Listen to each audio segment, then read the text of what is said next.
Welcome to the Beneath the Dirt podcast. I'm your host, Ron Bone. Thank you for tuning in. We are at episode 61 of the show. We're very close to the new year. Very slow news, but a bunch of new music came out. Let's get right into it with Camron, Purple Haze 2. He just dropped this past Friday.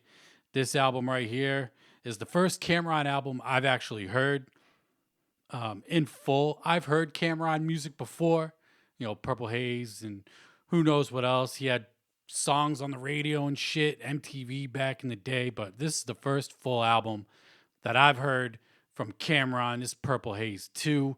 This album is fucking dope. Really solid project from Camron. Can't compare it to any previous work that he's done. But what I got to say about it is it's 53 minutes long, but it goes by really fast. Like, I was just listening to it earlier today, put on song 1. Next thing I know, the album's over. And I'm like, God damn, this is a short ass album. I looked at it. It's 53 minutes. Full length album. No doubt about it. 16 songs. You got Max B on here. Jim Jones is on here. Wale. Not too many features. Just pretty much Camron through the entire album, but really solid. Production from the Heatmakers. Love it. Definitely going to have to go back and check out some of Cameron's previous work that he did back in the day. Purple Haze. Definitely got to check out the first Purple Haze. See how this one holds up to the first one. But this album, really solid, dope work from Camron. Go check that out if you haven't yet. And then we got a new single from N9ne, a.k.a. Mr. Porter, formerly of D12. Mr. Porter, I think he was also known as the Con Artist. When he was in D12, he dropped a brand new song called Reflection of a 45. I listened to it, not overly impressed with it. Really soft kind of track. Singing on it, I'm not feeling it overall, but I figured it's of note. Somebody from D12 other than Bizarre putting out music. So check that out from N9ne, aka Con Artist of D12, Reflection of a 45. Not overly feeling it myself, but it's out there. And then we got brand new Suicide Boys. They dropped their EP earlier this year, Live Fast, Die Whenever. And they got 2 new songs that they just put out. The first one's called Scope Set. Second one's called Fuck Your Culture. They got a brand new album dropping in February, and these are the first 2 singles that are off the album. I'm always hyped to hear brand new Suicide Boys. One of my favorite groups that I've discovered in the last 5-6 years. These dudes, super dope. I seen them live in Boston. Not sure what the new album's called. They got the Gray 5'9" on the cover right there. You got Ruby the Cherry and Scrim on the cover. But these tracks right here, I fuck with them. I love it. Kind of just, if you listen to Suicide Boys, it's following the same formula. They're not really switching it up. But Scrim is kind of switching his flow. He's not doing that deep, raspy kind of voice rapping on these tracks. And like he wasn't doing on Live Fast, Die Whenever, the EP they dropped with Travis Barker earlier this year. So it's dope to see him kind of using, putting more life into his voice. Even though that deep, raspy voice is so fucking dope. This shit just gets you even more hype. Beats are heavy. I'm sure Scrim produced these as he does most Suicide Boys shit. Really looking forward to their new album dropping in February. Shit go hard in a motherfucker. These dudes stay dropping music. 1-2 projects every year. Sometimes multiple. What was it, last year? They dropped the Suicide Sagas 10 through 20. 10 EPs. It ended up being 30 brand new songs in 1 year. Really dope. These dudes stay busy, stay on the road. Suicide Boys are the shit. And then we got new Young Thug. I catch a lot of flack for even talking about this dude or even liking his music. This dude's fucking dope. This dude is the GOAT of mumble rap. I'm not into a lot of other mumble rappers. I can appreciate and tolerate, Migos. I fuck with Travis Scott. But this dude right here is the GOAT of all mumble rappers. He dropped So Much Fun, the album, earlier this year. And then this past Friday, he dropped the deluxe edition featuring 4 brand new songs. I made sure to listen to them before I recorded this podcast. I just listened to them not too long ago. We got Diamonds featuring Gunna, Hop Off a Jet featuring Travis Scott, Die Today, Millions, and the Hot remix with Gunna and Travis Scott. The Hot remix is previously released. They dropped the video for that about a month ago, I want to say. These other tracks I haven't heard before. I'm not sure if they're previously released or exclusive to the deluxe edition. It's So Much Fun, but they're fucking hard. I love all 4 of these tracks.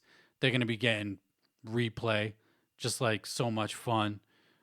Really dope album. Look forward to that being on my top 20 list, dropping next week, that I'll be doing.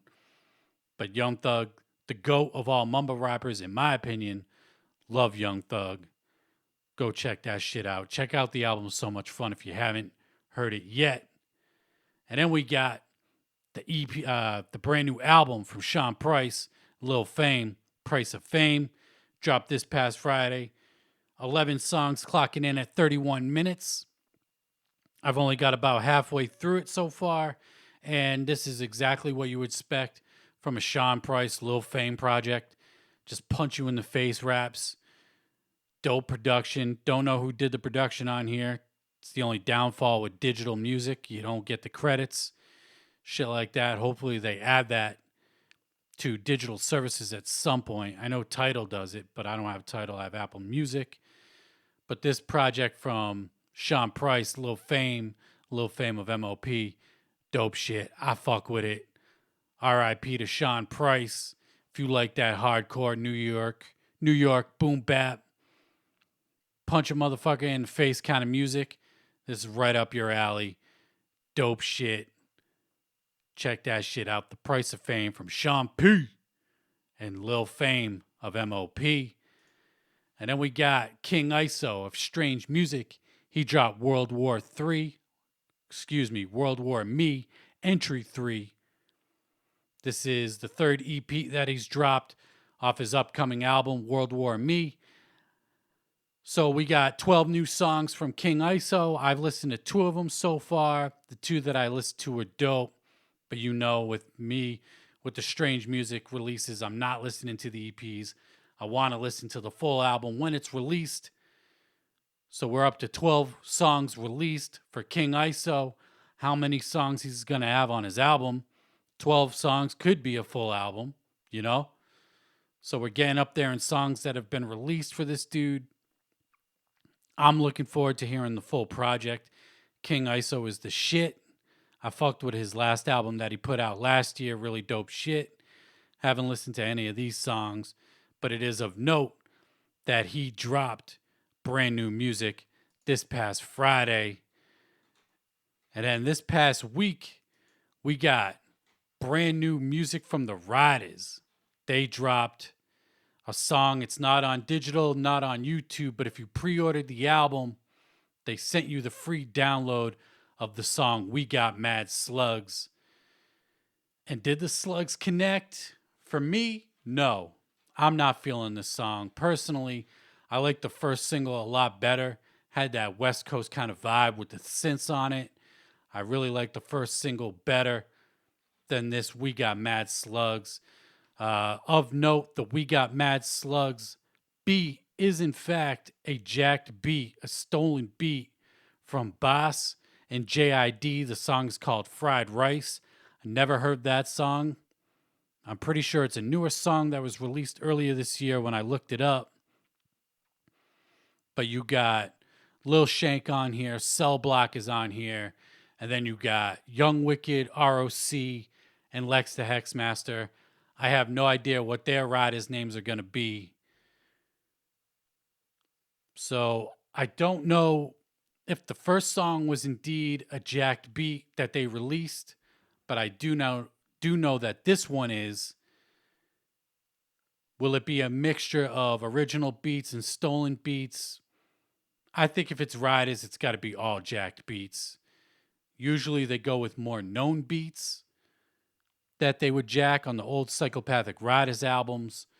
This one I had no idea. I did put it up on my YouTube if you want to go listen to it.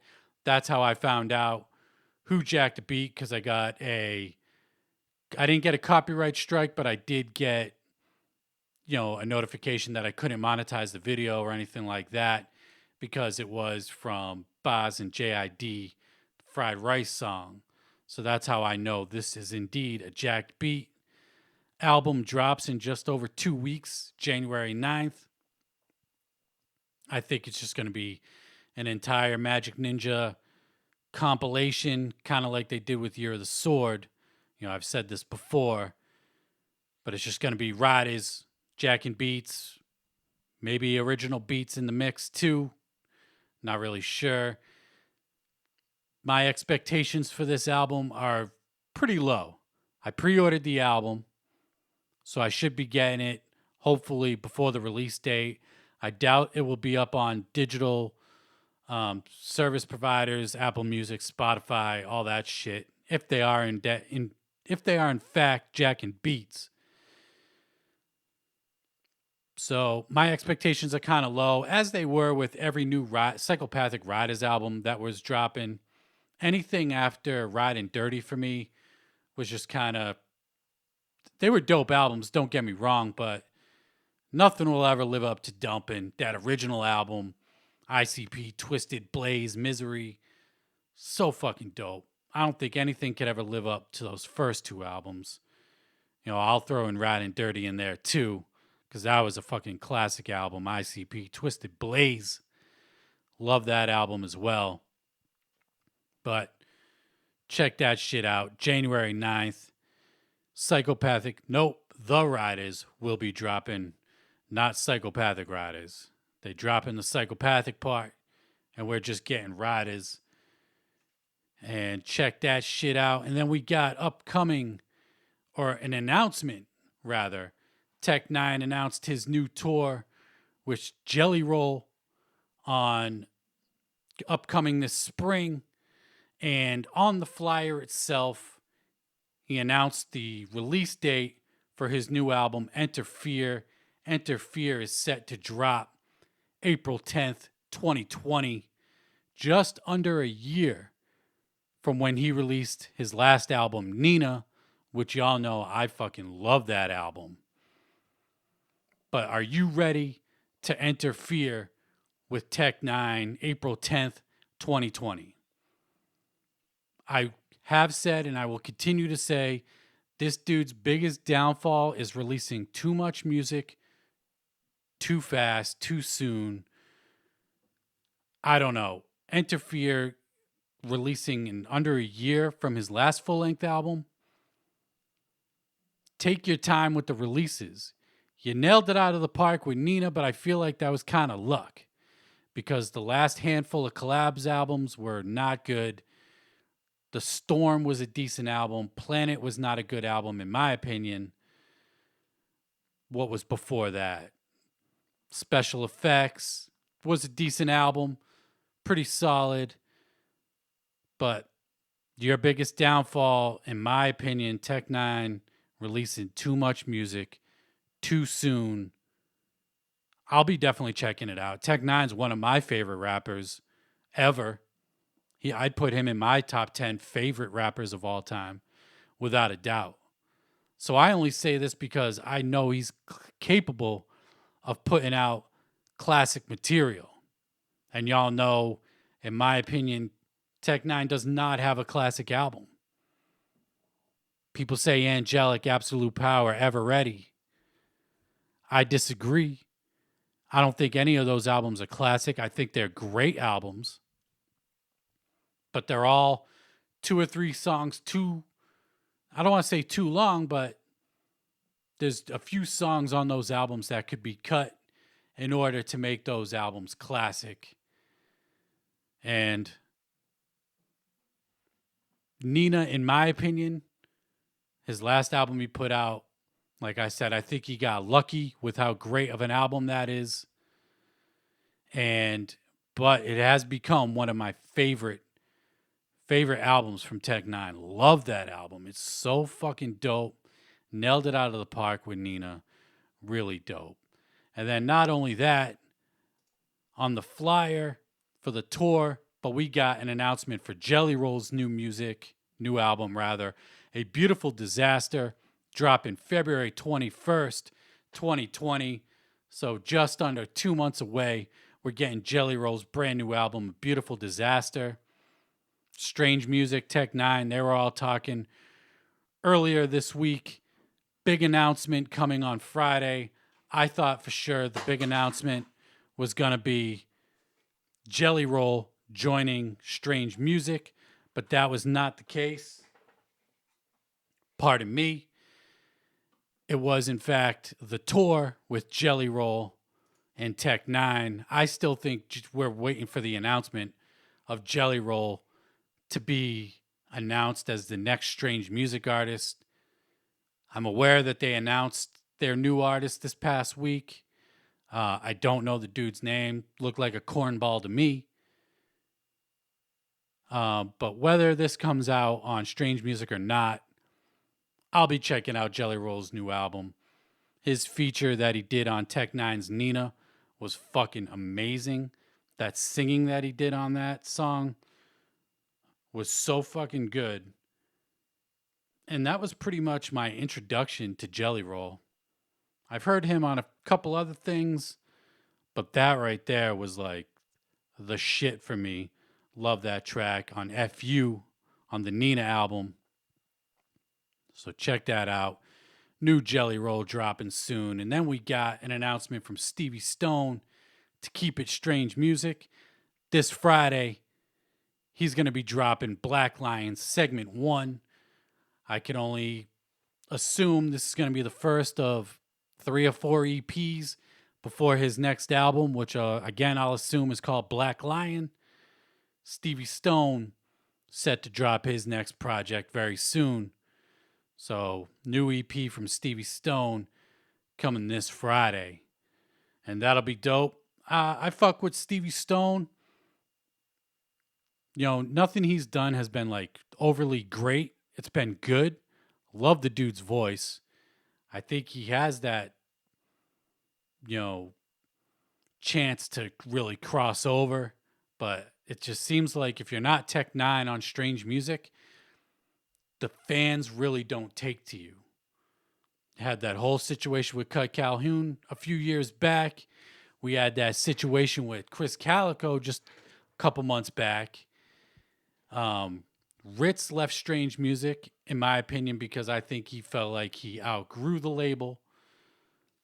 That's how I feel anyway. I think he outgrew Strange Music. But it just seems like if you're not Tech N9ne on Strange Music, you're not getting the love that maybe you should be getting. But it is what it is. Pretty short episode this week. Not much crazy news. Ballers went down last night in New York City, balling on a boat. No news to report there. Nothing crazy went down. Brooklyn I don't know if he's part of any crew, but Brooklyn Menace, he went live for like 4.5 hours last night. I was periodically checking it out. He was just roaming the boat, and then he ended up catching ICP's performance, which looked really dope. So shout out to Brooklyn Menace for that. That looked really dope. The quality was really good as well. So check that shit out. It's up on YouTube. Balling on a Boat, 4-hour stream from Brooklyn Menace. That was dope, but no news to report from there. They didn't drop anything. No exclusive merch from what I understand. Music, announcements, nothing like that. Next week's podcast for me, I'm going to be doing my top 20 albums of the year, breaking that shit down. I asked the people what they wanted. Do they want top 10, top 20? They wanted to make it hard for me and want a top 20. I'll give you that fucking top 20. A lot of dope albums dropped this year. People say that hip hop is dead.